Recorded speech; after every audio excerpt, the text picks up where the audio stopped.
Hello and welcome to the latest episode of the Boardmasters with me, Chris Mullins. And it's Christmas Eve. I wanted to do a little sort of year in celebration and year in summary and just go over our top 5 favourite games of the year, which with every good top 5 list, it is actually a top 6. I've got my most Christmassy top on with The Nightmare Before Christmas.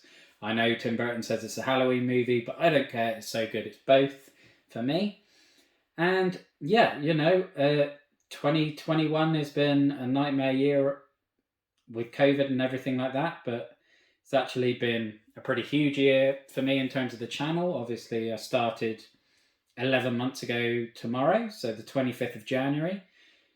This will be my 255th video, over 150 subscribers at this point. It's been a dramatic, hugely different year to anything that I've done before. This is such a departure from my comfort zone, and I'm still thoroughly enjoying it, and it's given me so many reasons to play these wonderful games behind me.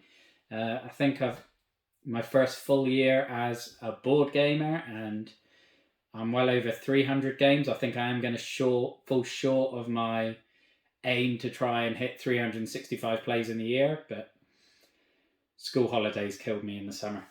But anyway, celebration aside, happy with all that. Let's dive into our top 6 best games of 2021. Obviously, these are the games that we've played. We're not going to comment on highly rated games we haven't played.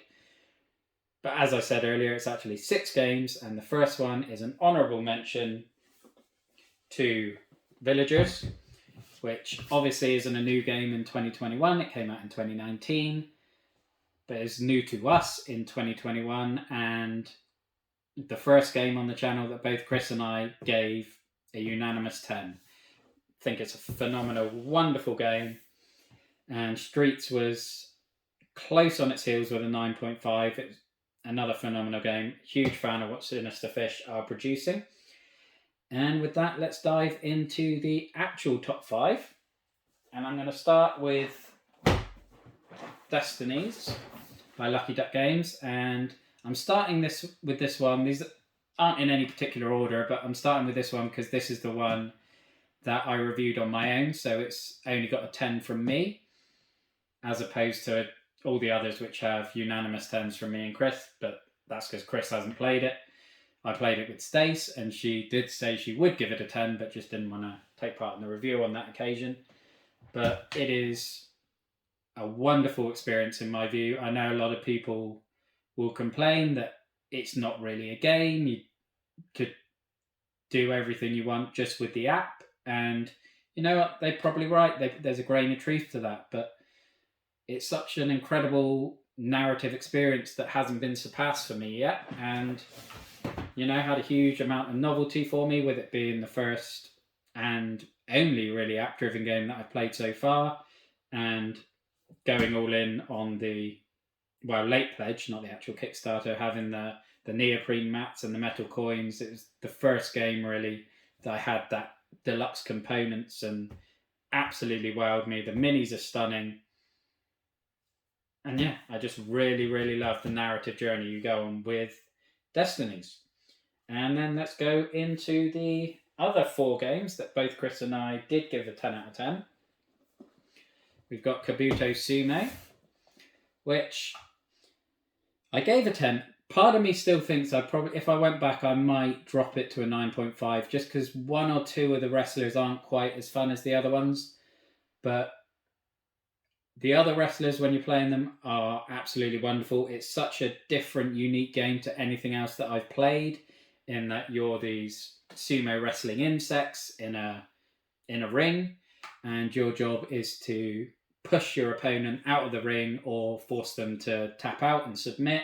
It's got lots of wonderful references to professional wrestling, which both Chris and I are big fans of. And there's lots of strategy and tactics involved. Every beetle feels really different, plays really differently, and out of the 8 or 9 games that we played in a day, because we couldn't stop playing it, I think there was maybe one that wasn't so fun, and it was one where I think it was the Titan Beetle, where your special piece was just a big bit that you replace your character piece with, so you didn't have anything special that you would buy and then push in, which was probably the only game that wasn't as fun. So it probably was a little bit over generous given the 10, but I did thoroughly enjoy that game. Next one, let's go in probably my most surprising 10 of the year, and that is Dice Splice from C. Griffin Games, sorry, pardon me. And yeah, I still can't quite believe we gave this a 10, because it is basically Jenga with dice in that you're stacking your treasure dice and using these little wooden or cardboard planks to make more stable platforms. And there are other like twists and things in that if you have a matching colour and symbol to one that's already on, you have to place it and it doesn't count as part of your 3 that you have to place. But it is just so much fun. It's so much fun. The tension is incredible. I mean, before the end of the first game, we got to the point where we were using the lid and box of the game to roll our dice in, because we were too scared to roll our dice on the table in case the vibrations knocked it over.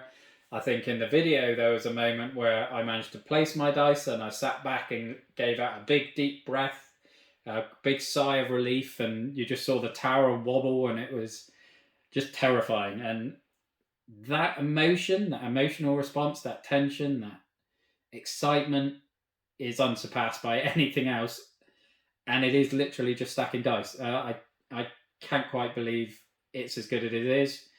But both of these, actually, I had friends down, my friends Caroline and Matt, they came round, and the first 2 games I grabbed to introduce them to were these 2. Dice Splice, I know they bought the week they went back. Kabuto Sumo, I know they said they were looking to get it, but obviously it was a bit tricky to get hold of, so I'm sure they'll get it sooner or later. Next one.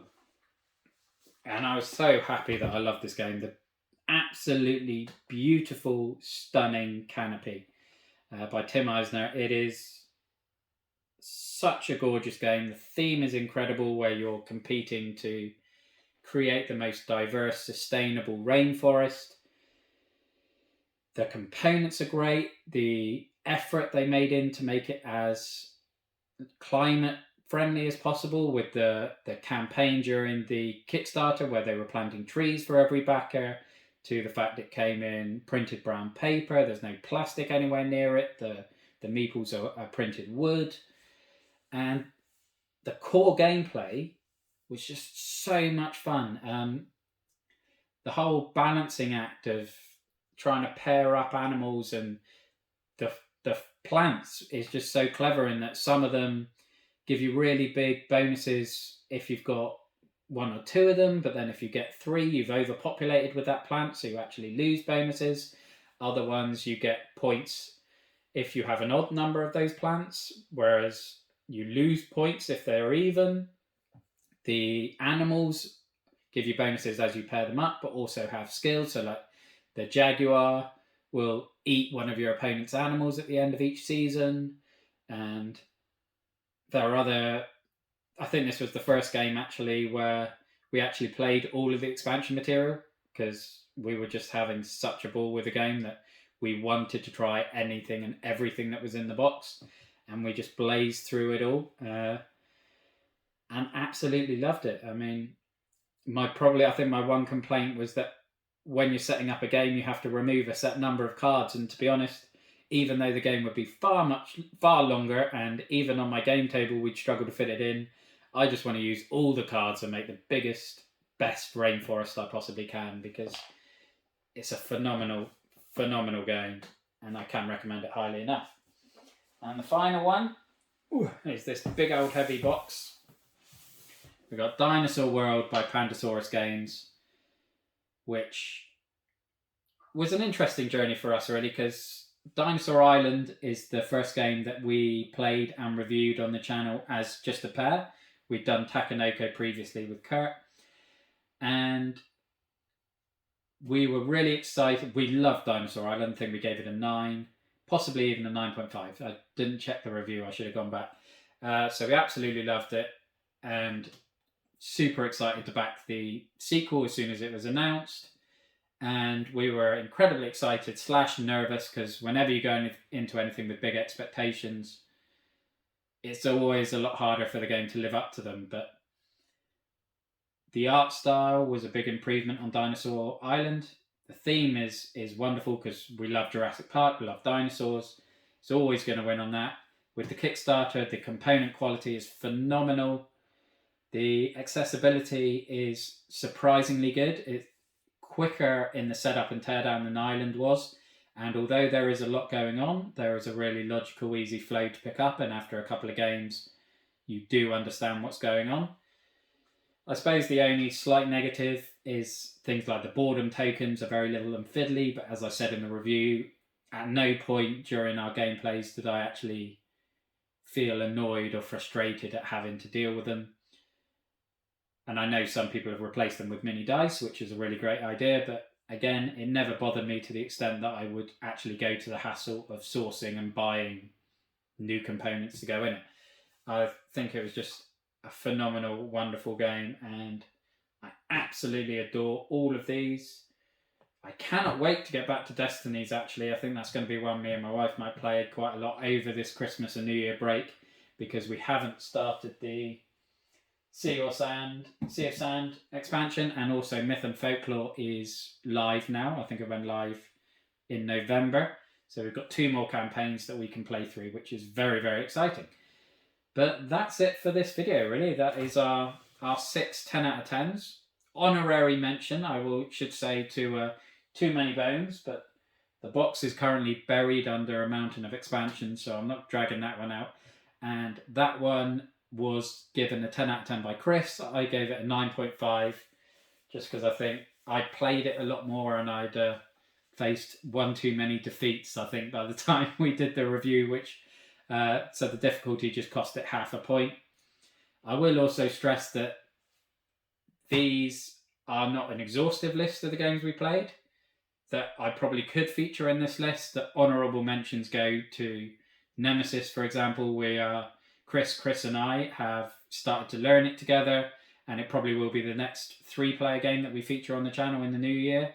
And having played it 4 or 5 times at this point, I'm struggling to see anything that I can mark it down on. So that will probably be a 10 out of 10.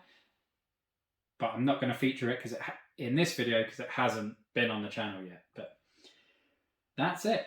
So I hope you have a wonderful Christmas, and thank you very much for watching. Look after yourself, stay safe, and have a good one. Bye-bye now.